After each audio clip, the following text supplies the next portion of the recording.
नमस्ते व सदा वत्सले मातृभूमि। आज कई दिनों बाद दोपहर की रिकॉर्डिंग करने जा रहे हैं। संडे का दिन है। दोपहर में एक लेक्चर बड़ा अच्छा डालने जा रहे हैं। मैं डिसकंटिन्यू हो गया था दोपहर के लेक्चर के लिए, दिन में 2 लेक्चर डालते थे। विषय आया कि योगी आदित्यनाथ जी के लिए अखिलेश यादव पूर्व मुख्यमंत्री उत्तर प्रदेश, उप मुख्यमंत्री निकल जाता है इसलिए क्योंकि उस समय 3.5 मुख्यमंत्री की सरकार थी। 3 मुख्यमंत्री थे और आधे मुख्यमंत्री उस समय अखिलेश यादव थे। 3 मुख्यमंत्री कौन? एक मुख्यमंत्री तो स्वयं मुलायम सिंह थे, दूसरे मुख्यमंत्री आजम खान थे और तीसरे मुख्यमंत्री शिवपाल यादव थे और 3.5वें मुख्यमंत्री अगर कहा जाए तो वो अखिलेश यादव थे। तो 3.5 मुख्यमंत्रियों के सरकार में संवैधानिक रूप से कहे जाने वाले मुख्यमंत्री अखिलेश यादव ने एक स्टेटमेंट दिया।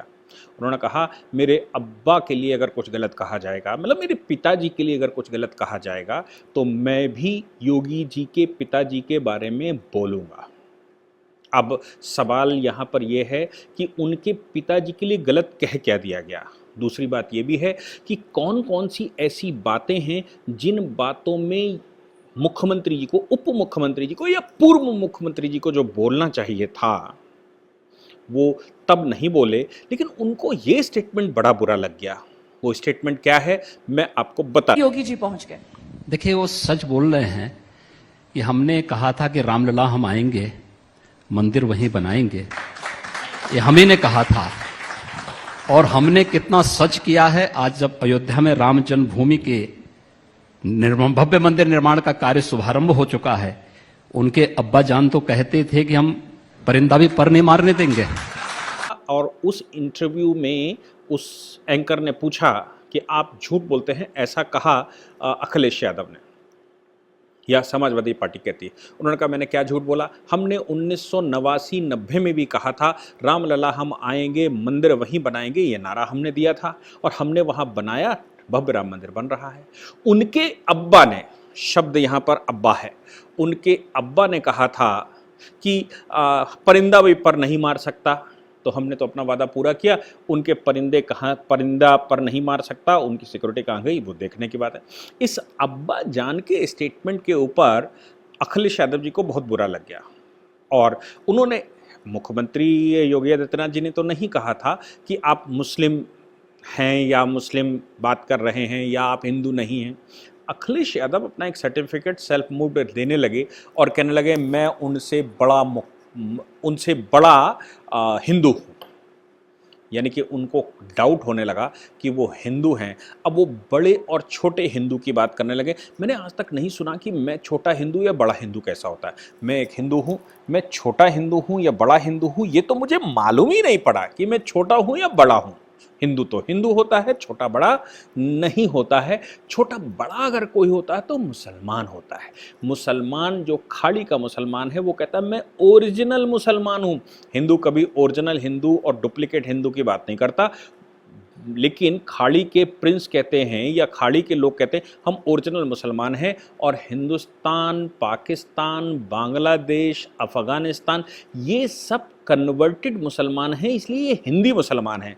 कोई उइगर मुसलमान है तो कोई किसी दूसरे तरह का मुसलमान है, रोहिंग्या मुसलमान है, ऐसे बहुत सारे मुसलमानों के कैटेगरी हैं।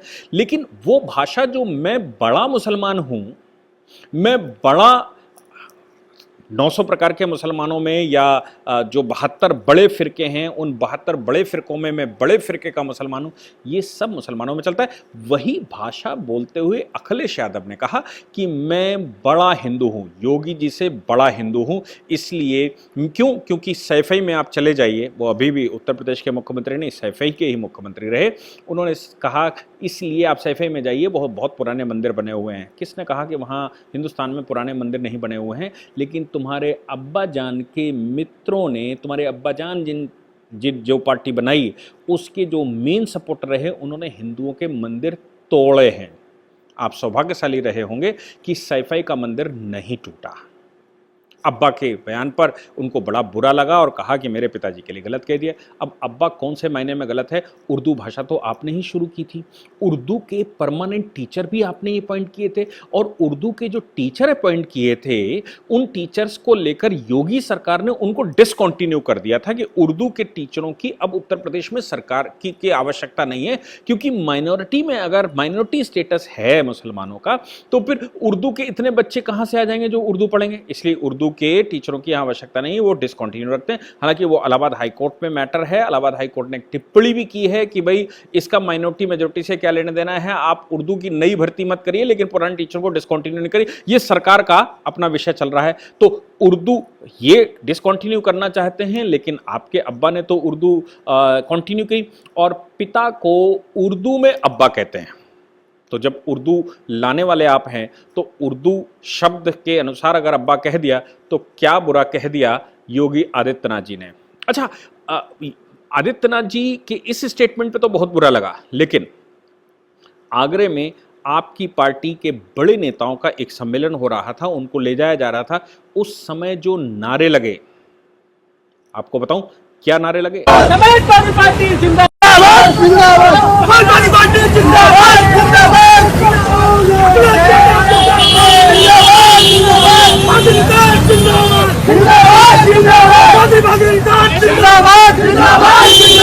मुलायम सिंह जिंदाबाद, इसमें पाकिस्तान जिंदाबाद के जब नारे लग रहे थे तब तो आपको बुरा नहीं लगा? आपने आपकी पार्टी के अंदर पाकिस्तान जिंदाबाद के नारे लगते हुए आगरे में, बहुत दूर नहीं, इटावा से आगरा लगा हुआ है, 100 किलोमीटर का फर्क होगा, और आगरे में आपका मेन जुरिडिक्शन लगता है, आगरा, इटावा, मैनपुरी और औरैया, फर्रुखाबाद, फिरोजाबाद, एटा, ये आपके मुख्य स्थान हैं कन्नौज सहित। इनमें तो आप बिल्कुल फैले पड़े हैं और यही आपका प्रदेश होता था जब आप मुख्यमंत्री थे, यहीं बिजली आती थी, यहीं पानी आता था, यहीं सब कुछ रहता था, और यहाँ एनिमी प्रॉपर्टी भी नहीं पाई गई। आपने जो रिपोर्ट लगाई, इन 6 जिलों में कोई एनिमी प्रॉपर्टी, जबकि बहुत बड़ी संख्या में यहाँ से मुसलमान पाकिस्तान गए, लेकिन इन जिलों में आपकी रिपोर्ट के अनुसार कोई एनिमी प्रॉपर्टी नहीं थी। तो आपने इन जिलों में, इस जिले में जब इस प्रकार का कार्यक्रम चल रहा था तो आपने कोई स्टेटमेंट नहीं दिया कि ऐसा हमको बुरा लगा है, आप पाकिस्तान जिंदाबाद के नारे क्यों लगा रहे हैं। दूसरा, जब आपने अपने अब्बा जान को सीट से हटा दिया, युद्ध यहाँ से लेकर इलेक्शन कमीशन तक चला पिछले चुनाव में, चुनाव से पहले, तब भी आपको बुरा नहीं लगा था? तब तो लोगों ने कहा था कि भैया जो शाहजहां ने किया औरंगजेब वही करेगा। अब चूंकि आप उन्हीं की उनको फॉलो करते हैं तो फिर औरंगजेब ने जो किया वो अगर अखिलेश कर रहे हैं तो क्या बुरा है? तब तो आपको बुरा नहीं लगा था, तब आपने कहा भी नहीं कि मेरे अब्बा के लिए क्यों उनको शाहजहां कह रहे हो और मुझे क्यों औरंगजेब कह रहे हो। एक और प्रकरण सामने आया कि इलाहाबाद हाई कोर्ट ने कल एक टिप्पणी की। टिप्पणी क्या थी?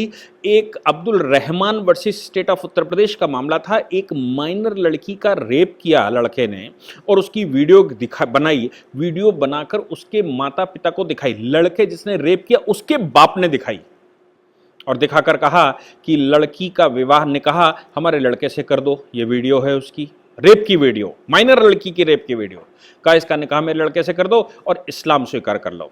इस्लाम स्वीकार करने के बाद अगर मेरा लड़का तुम्हारी लड़की से निकाह नहीं करेगा तो मैं करूंगा। उस बुढ़े ने कहा कि मैं उससे निकाह करूंगा। पॉक्सो एक्ट के तहत, इंडियन पीनल कोड एक्ट के तहत इलाहाबाद हाई कोर्ट ने बिल रिजेक्ट करते हुए कठोर टिप्पणी की और कहा कि ये कैसा लोकतंत्र है कि आप कह रहे हो रेप करते हो, रेप करने के बाद कहते हो कि हम तुम्हें ब्लैकमेल कर रहे हैं, आप कन्वर्ट हो जाओ, अगर मुसलमान नहीं हुए तो फिर मैं ये वीडियो वायरल कर दूंगा। तब तो अखिलेश यादव का कोई स्टेटमेंट नहीं है, इलाहाबाद हाई कोर्ट को स्टेटमेंट देना पड़ा। तब उनको कन्वर्जन का मामला, माइनर के रेप का मामला, तब उनको कुछ नहीं दिखा। अखिलेश यादव ने किसानों का मामला उठाया और किसानों के मामले में उन्होंने कहा कि उत्तर प्रदेश सरकार, केंद्र सरकार किसानों का भला नहीं कर रही है, किसानों के मामले में ये वो ब्ला ब्ला, बहुत सारी बातें। मैंने एक बड़ा इशू है, मैंने अभी 2 दिन पहले भी उठाया था, वो इशू अगर वो किसानों का उठा सकते हैं तो उनको उठाना चाहिए। और हकीकत में वही इशू है जो किसान, तथाकथित किसान महेंद्र सिंह टिकैत के बेटे राकेश टिकैत जो कर रहे हैं, और उनके साथ अखिलेश यादव का कहना है कि वो सब मेरे साथ आ गए हैं और वो हमारे साथ हैं, तो उनको एक मूवमेंट उनका इंतजार कर रहा है। अलीगढ़ मुस्लिम यूनिवर्सिटी, तुम्हारे अब्बा के दोस्तों की अलीगढ़ मुस्लिम यूनिवर्सिटी ने 700 से 800 बीघा जमीन किसानों की जबरन तुम्हारे शासनकाल में कब्जा कर ली, तुम्हारे अब्बा के शासनकाल में कब्जा कर ली, और पुलिस ने तुम्हारे अब्बा के शासनकाल में खड़े होकर कब्जा करवाया। तुम्हारे अब्बा की बात कहें या अब्बाओं की बात करें, जिस कांग्रेस के साथ आप मिलकर गठबंधन से चुनाव लड़ रहे थे, उनकी बात करें, लेकिन उन लोगों ने उन किसानों की ज़मीन प्रशासन ने खड़े होकर कब्जा करवाई। आज भी खतौनी किसानों के पास है, आज भी किसान रो रहा है, किसान मर रहा है, किसान के पास खाने को नहीं है, लेकिन आप तो मूवमेंट नहीं करवाते। आप अगर ये कहते हो ये 3 बिल की बात करेंगे, ये तो फ्यूचर में होगा पता नहीं, पीछे अतीत में जो जमीनें कब्जा हो चुकी हैं, किसान परेशान है, वो कुछ बोल नहीं सकता। अगर वो यूनिवर्सिटी की तरफ घुसता है तो वहां 25 से 50 हजार जिहादी उनको मारने के लिए दौड़ते हैं, और आपका प्रशासन कुछ नहीं कर पाया। आपके प्रशासन ने सपोर्ट किया। अब कब्जे के आधार पर वो उस पर क्लेम करते हैं। उन्होंने मेडिकल कॉलेज बनवा दिया है, उन्होंने वहाँ पर पार्क बना लिए हैं, उन्होंने वहाँ पर हॉस्टल बना लिए हैं। आप उस मूवमेंट को क्यों नहीं हाथ में लेते, क्यों नहीं कहते किसानों की ज़मीन वापस करो? आप उत्तर प्रदेश सरकार से कहिए, भले ही कब्जा आपकी सरकार के दौरान हुआ हो, लेकिन आप उत्तर प्रदेश सरकार से कह सकते हैं कि ये कब्जे वापस दिलवाइए। किसानों के पास मूवमेंट, किसानों की ज़मीनें वापस दिलवाने से बड़ा किसानों का भला आप क्या कर सकते हैं? किसानों की ज़मीन खा गई अलीगढ़ मुस्लिम यूनिवर्सिटी, आप कुछ नहीं कर पाए। उसमें लोधियों की ज़मीन थी, उसमें जाटों की ज़मीन थी, उसमें किसानों की ज़मीन थी, उसमें राजपूतों की ज़मीन थी। आप अगर जाति समीकरण देखने वाले हैं, यहाँ तक कि यादवों की ज़मीन है, आप जाति समीकरण देखने वाले लोग हैं, तो आपने वहाँ जाति समीकरण और हिंदुत्व कार्ड, आप बड़े हिंदू हैं, वो नहीं देख पाए। अब्बा कहने पर आपको बुरा लगा, लेकिन आप यूनिवर्सिटी से ज़मीन वापस लेने के लिए आपके पास समय नहीं। दूसरा, आप कहते हैं कि मंदिरों में हम पूजा करते आए हैं। भैया, किसने मना किया? आप तो अजान भी पढ़ते आए हैं, इसमें भी कोई शक नहीं है। आप टोपी लगाकर नमाजें भी करते रहे, इसमें भी कोई शक नहीं है। आप हिंदुओं को मरवाने के लिए आपके अब्बा ने गोली चलाई थी अयोध्या में, इसमें भी कोई शक नहीं है। ये भी बिल्कुल सत्य वचन ही हैं। पूरे देश को मालूम है, बल्कि पूरे विश्व को मालूम है कि सरयू नदी लाल कर दी थी उस समय गोलियां चलवाकर कारसेवकों कर, जो हिंदू समाज वहां पूजा करने जा रहा था। ये कैसे हिंदू हैं आप कि आपके पूर्वज राम के वंशज हैं, आप राम के वंशज हैं, और राम का लाखों साल पुराना मंदिर, उसमें राम भक्तों को पूजा करने के लिए भी रोका गया और गोलियां चलाई थी, वो परिंदा पर नहीं मान सकता। और आपके लोगों ने, आपने स्टेटमेंट दिया था कि अगर हमारी सरकार आ जाए तो हम पुनः वहां मस्जिद बनवा देंगे, और आपको एक अब्बा कहने पर बड़ा बुरा लग गया। मुझे समझ नहीं आया कि अब अखिलेश हिंदू हो रहे हैं या पहले हिंदू थे। अखिलेश को अब इस्लामिक शब्दों से नफरत होने लगी है, क्योंकि इस्लामिक वोट अब इतना इस प्रकार का नहीं है कि वो सरकार बना सके। सरकार तो हिंदू वोट ही बनाएगा, वो 80% वोट है। आप 20% के पीछे भागते थे। आजम खां आपका अंदर है, इसलिए आप इस तरह की बातें कर रहे हैं। मुझे यकीन नहीं हो पा रहा, लेकिन चुनाव है, आपके शब्द बाहर आ रहे हैं, इसमें भी कोई शक नहीं। Thank you very much. इस पूरी ऑर्गेनाइजेशन को चलाने के लिए आप नीचे डिस्क्रिप्शन से हमारे ऐप को डाउनलोड कर सकते हैं, जिससे कि लॉ स्टूडेंट्स को, लॉयर्स को और आम आदमी जो लॉ जानना चाहता है वो पेड क्लासेस का लाभ ले सकता है।